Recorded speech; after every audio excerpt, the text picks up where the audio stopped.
Hello and welcome back once again to After the Credits. So today we're talking about the Belko Experiment. So what is the Belko Experiment? Well, it's about a group of people who go to work one day to find out they're trapped in their office building and the only way out is to kill each other. So what did I think of the movie? It wasn't bad. I've seen worse films, but at the same time, it kind of has a generic structure that you know is going to play out a certain way. They did have a couple nice little twists where you thought someone was going to survive to the end and then they don't. But at the same time, it kind of feels cheapened out because you follow this person through most of the movie. You have a little bit of an investment into their character, and then they just kind of get wiped out of nowhere. So, yeah, overall the structure is a little odd, and it's not really an original story. I've seen something similar to this before, but I can't think of what movie it was. Probably a couple different movies, but I can't name them off the top of my head. But at the same time, it was fun to watch. It kind of reminded me a little bit of, like, if you're into the Cube franchise, where they're kind of stuck in this thing and they have to move from area to area and people just die randomly. It's kind of like that, but a little bit more in depth than Cube was, but at the same time Cube kind of had a subtleness to it that made it flow a lot better. So our movie starts off with people going to work, and as they get to work, there's new security checkpoints outside the gate, and anyone who's local is being sent home because the facility is somewhere in like Mexico or Argentina or somewhere overseas. I wasn't really 100% sure on where exactly they were located, but basically anyone who's from the area was sent home, and they're only allowing people from out of the area, like Americans, to come into work that day. So as they get inside, they're just kind of like, okay, so we're kind of running on a skeleton crew today, but no big deal, whatever. And they just kind of go about their day-to-day lives and kind of introduce who your players are, who your characters are.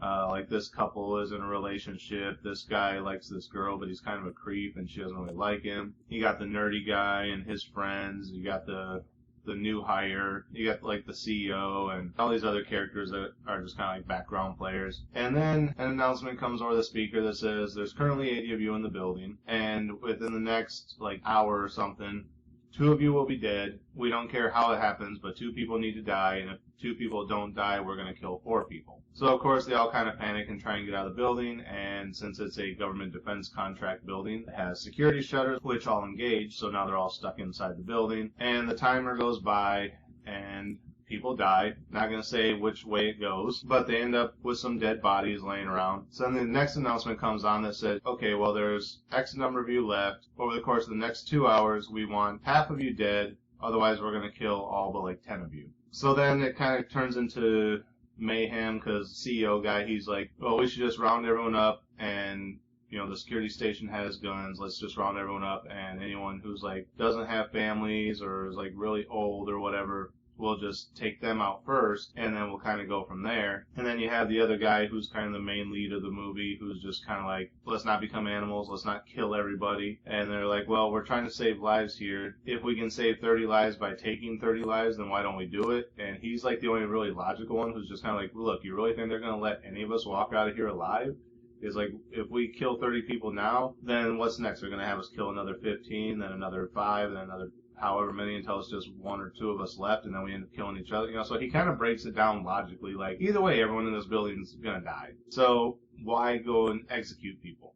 Just wait a couple hours, let everyone make their peace, and then, you know, it's random luck of the draw who they end up killing anyway. So of course it goes into kind of Lord of the Flies territory where everyone just kind of goes ape shit, and you got the 2 warring factions. And I'm not going to tell you how it plays out, but eventually it comes down to just the handful left, and 2 of the ones that survive end up being the CEO and the guy who was against him murdering everyone. They're kind of still talking to each other, even though they're at war with each other, and it's kind of like, you didn't accomplish anything, and he's like, yeah, well, neither did you. Both of our ways sucked, but realistically, one of us was right because no one's going to make it out of here alive. Spoiler, by the way. And then the movie just kind of wraps up. Again, I'm not going to spoil too much of it for you because that was actually kind of a nice ending that they did. But like I said, it's not an uncommon movie. It's something I've seen before. So what would I give the movie as far as a star rating? I'm going to give this one a 3.5. And I don't even really have to think about that too much.